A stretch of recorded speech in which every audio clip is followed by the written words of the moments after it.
This is the Annex, a sociology podcast. I'm Joseph Cohen from Queen's College in the City University of New York. Today, we talk about the Sokal squared hoax and researcher misconduct. My co-panelists are Brian McCabe from Georgetown University, Leslie Hinkson from Georgetown University, and Gabriel Rossman from UCLA. Our discussion was recorded on January 8th, 2019. So a few months ago, we spoke about the Sokal squared hoax, in which three scholars sent a bunch of hoax articles to the studies journals and got how many? Something like 7 publications out of it? Something like that. In any case, the hoax got major national attention. It was certainly discussion worthy. It angered people who said that it wasted reviewers' time and it capitalized on the trust that we place in each other when we're developing our literatures, but others loved it, right? They saw it as exposing unrigorous work in the academy. So in any case, it turns out that only one of the 3 authors of this hoax had a faculty position. I think his name, I hope I don't pronounce this wrong, Peter Boghossian? I think you pronounce it Boghossian. Boghossian, I think. Boghossian, okay. Boghossian, a philosopher from Portland State University. And now Professor Boghossian has had a professional misconduct charge levied against him for the hoax because he didn't go to IRB, is my understanding. So what's your take on this story? Is this researcher misconduct? What was your reaction to this story? My reaction to the story was, I felt like I couldn't make a call on it because I don't know if he and his codes thought of this as actually research that was systematic, or was this just for fun? Mm-hmm. And it seems as though, I mean, I've never heard them refer to it as fun, but I have heard them. You didn't watch their YouTube video where they're laughing their ass off. Oh yeah, I did. Yeah, I didn't watch that one. Yeah. So I don't know, intent, I think is very necessary to know, because if they weren't approaching this like research the way that we think of research, I really don't see what IRB has to do with this. Right. Well, okay, so this is like this weird Aristotelian thing about IRB, where I can do whatever I want until it's research, and then I have to go fill out a bunch of paperwork and wait a month before I can do it. So if I want to, have a conversation with you because we're old friends from graduate school, that's nobody's business but you and I. Mm-hmm. And if I want to have a conversation with you because it's a qualitative interview that's going to go in my next book, then I need to write up an idea of what kind of questions I'm going to ask. I need to talk about the scientific impact. I need to talk about if you're a member of a vulnerable population. I'm going to talk about if there's, compensation. I'm going to talk about what you're going to get out of the study. I'm going to talk about if your arm suddenly falls off during the study, what are the protocols, all this stuff. And then I'm going to need to submit it to IRB, and I'm going to need to wait a week. And then they'll say, what if Leslie Hinkson is a minor? And I'm going to say, I know her, she's in her 40s. And they're like, yeah, but how are you going to verify that? And I'm going to have to go back. And first of all, a week. You're lucky. Yeah, that's right. Yeah. So, but all that hinges on whether it's just a conversation because we're old friends from grad school, or whether it's for research. So we have this kind of ridiculous thing where for research purposes, you have to do all these hoops. And it's kind of ridiculous to me because why does it matter that much whether it's research or not? I mean, I understand that that's the rule. Right. But it does seem somewhat absurd that if they're writing it for Aereo and Quillette and all that sort of thing, and YouTube, and that's not research, then they don't have to. Mm-hmm. And if they're doing it for ASR, that would be research, and they would have to go through IRB. It's a little bit ridiculous. No, I mean, I actually think in some ways the question is a lot more simple than it's been laid out, right? So IRB is meant to protect human subjects, or at least, right, that's the stated purpose of IRB. It's probably actually meant to protect universities against getting sued, but the stated is to protect human subjects. And at the end of the day, the truth is that in this sort of scam that these guys ran, right, there are no human subjects because there's no actual research. So nobody needed to be protected, and therefore, right, there sort of needs to be no IRB approval. I mean, I think that the research misconduct allegation is true. I can't imagine the situation where this is for fun, right? This is obviously to prove a point that they think is true. And I think that there are other ways to sanction them, right? Professional misconduct doesn't have to be just through sort of research boards. So that's, sort of my take is it's clear professional misconduct, but it's not clear that it's a violation of IRB because it actually doesn't involve any human subjects. But it does, Brian.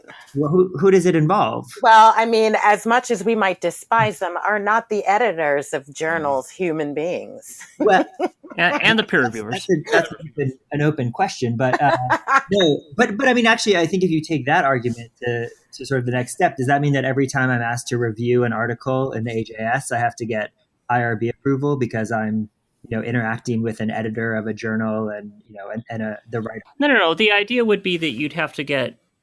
So I mean, this is one of the things is that when the first wave of the controversy about this thing, people were like, "Oh, it's so unethical to deceive people," and then people were pointing out that in some ways this is just an audit study. Yeah, and people love audit studies. Right. But the reason they love audit studies is because A, it's proving a point that we're sympathetic to, which is that there's various forms of discrimination that exist and we need to worry about them. And B, it's wasting the time of people we don't care about that much, which is HR managers or small business people. Whereas this is making a point we are unsympathetic to, which is that there's bullshit in academia that should be weeded out. And B, it's wasting the time of people we are sympathetic to, which is fellow academics. So, but in a purely structural perspective, this is just an audit experiment. And audit experiments are very obviously research involving research subjects. But it's not really just an audit study because it doesn't rise to the level of what we would expect of an audit study, right? An audit sends out, thousands of resumes. Yeah, the sample size is smaller. It's not necessarily as systematic of a design. But it's not like they send it out to every third listing in monster.com between this week and that week. Sure.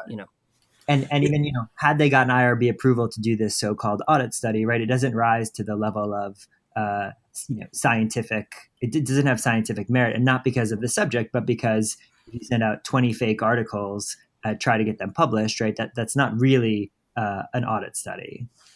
I think it's ironic that we're talking about, whether it's low quality research when the whole point of the study was to demonstrate that there's substantial parts of academia that you can be very successful with extremely low quality research.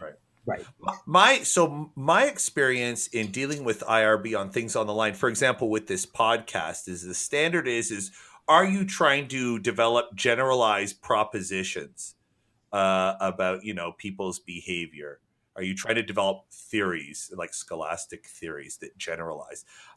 They were. I guess they were trying to generalize a systematic knowledge that certain subfields of academia are full of shit. I guess so. Although, I mean, yeah, I guess in a way you could see it as that. I also see it, though, as a stunt. Like, they weren't trying to assess rejection rates. They were trying to get a paper into a journal to embarrass the journal. Well, so there wasn't an assessment there. It was like a...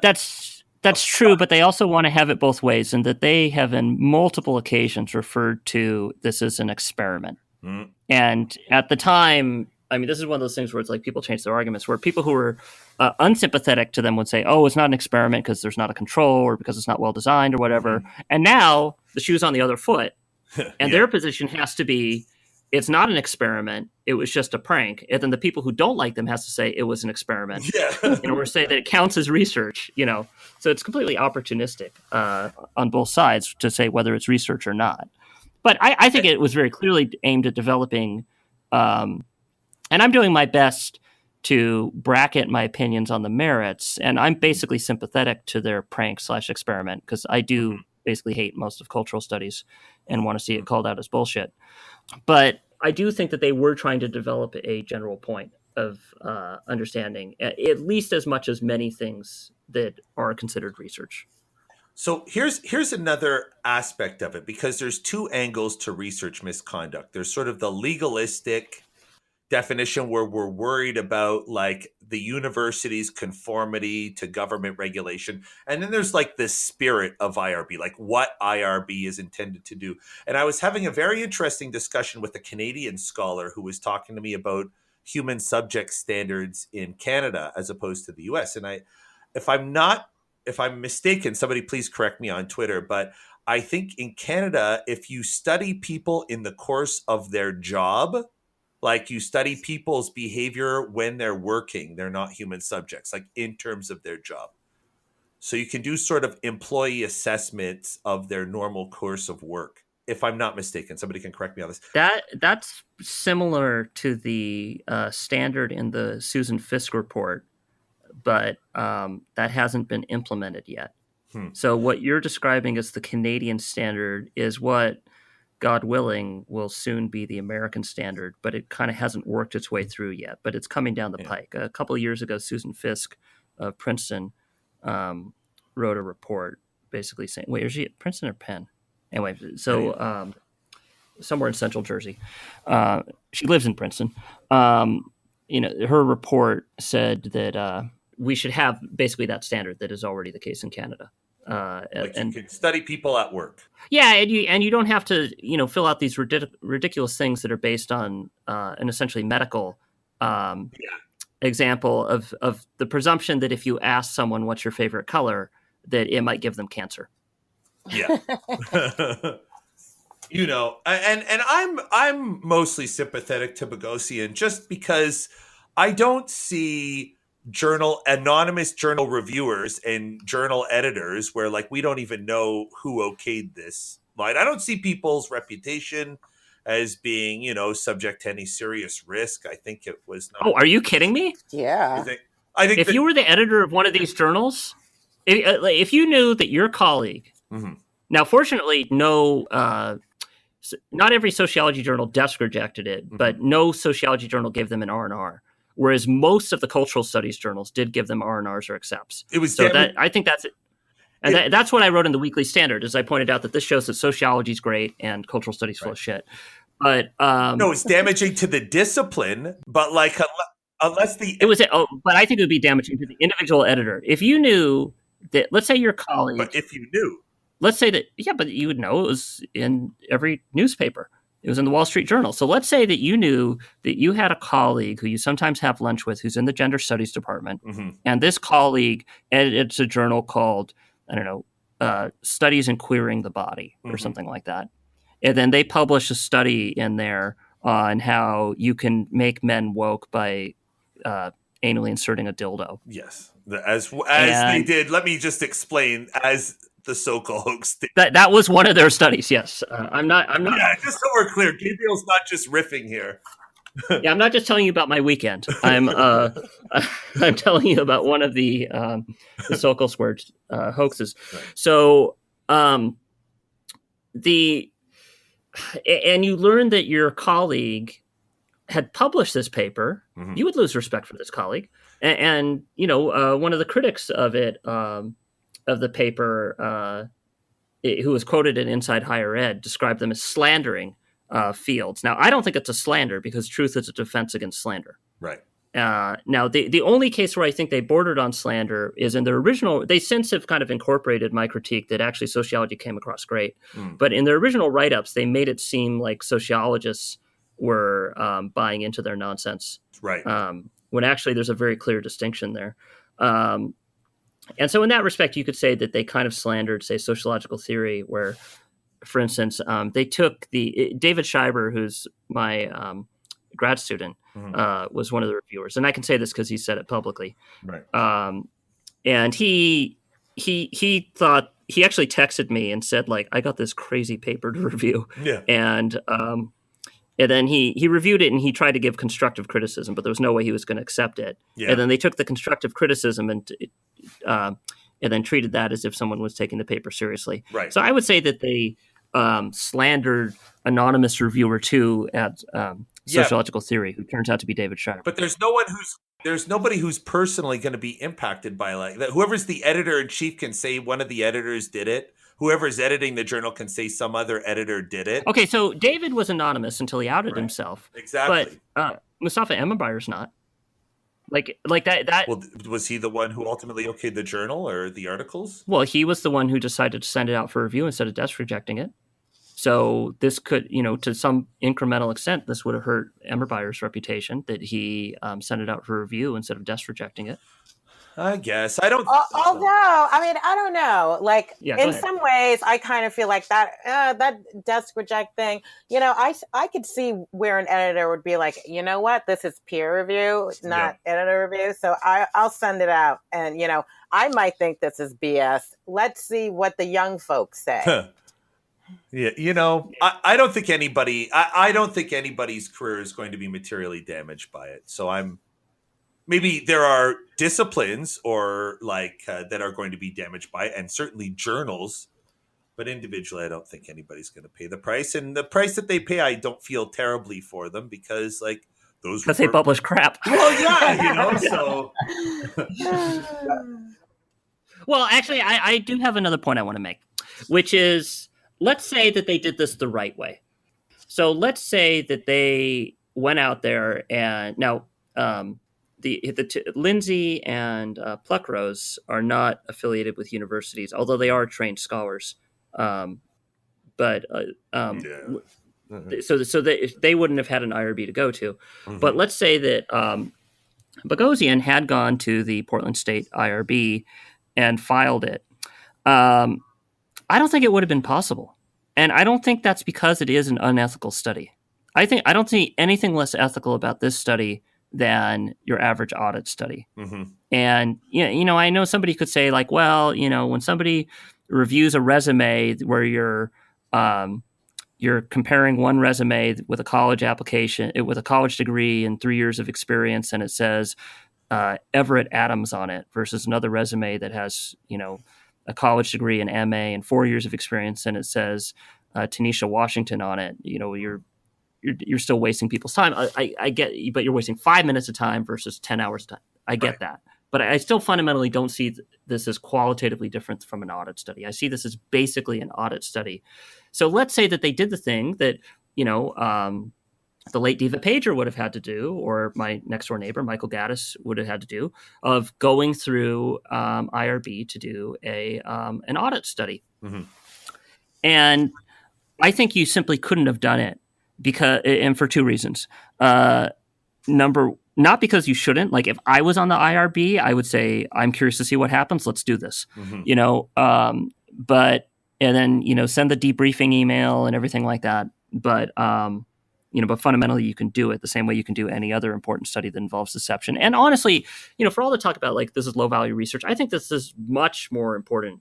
We learned much more from the study than we learned from most studies. Oh, yeah. The average, this is I would say we actually learned more from the study than, say, my last ASR. And it's not like I'm not. We've talked about it 3 episodes. Yeah, exactly. There's plenty of fodder for reflection with this. Exactly. With this yeah, it taught us a lot about academia and how it works.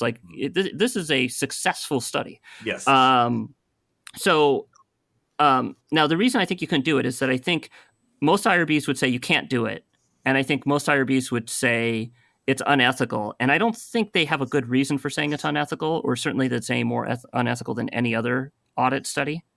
And then I also think that even if they did say it's ethical, somebody would leak it. Oh, there's no question. It's a small community. And the first debrief you gave that said, I'm sending bullshit papers to, this and this studies discipline, word would spread immediately. And yeah. So I think there's a real issue here, and I'm torn by this because in principle, I think that studies that involved, so I generally think that most things should be exempt from IRB. Mm-hmm. And that if I take you out for a cup of coffee and I talk to you, especially if I'm keeping you anonymous, I should not have to go through IRB for that. Mm-hmm. But I think studies that involve deception actually should involve IRB. That's actually something where I think, should be kind of a hard and fast line of then it has to go through IRB. It probably get accepted, but you should have to go through IRB for something that involves deception. But on the other hand, I feel like this is the kind of thing where it would lead to effectively an abuse of power on the part of IRB's part, where they think because this attacks our people and it inconveniences our people, mm-hmm. and it shows a point that we don't like, they might effectively use the pressure point of IRB to either deny the study or to leak the intentions of the study, which is effectively the same thing. Whereas they wouldn't do that if it's demonstrating a point they like, which is that there's labor market discrimination against people who they don't care about, which is, say, HR managers.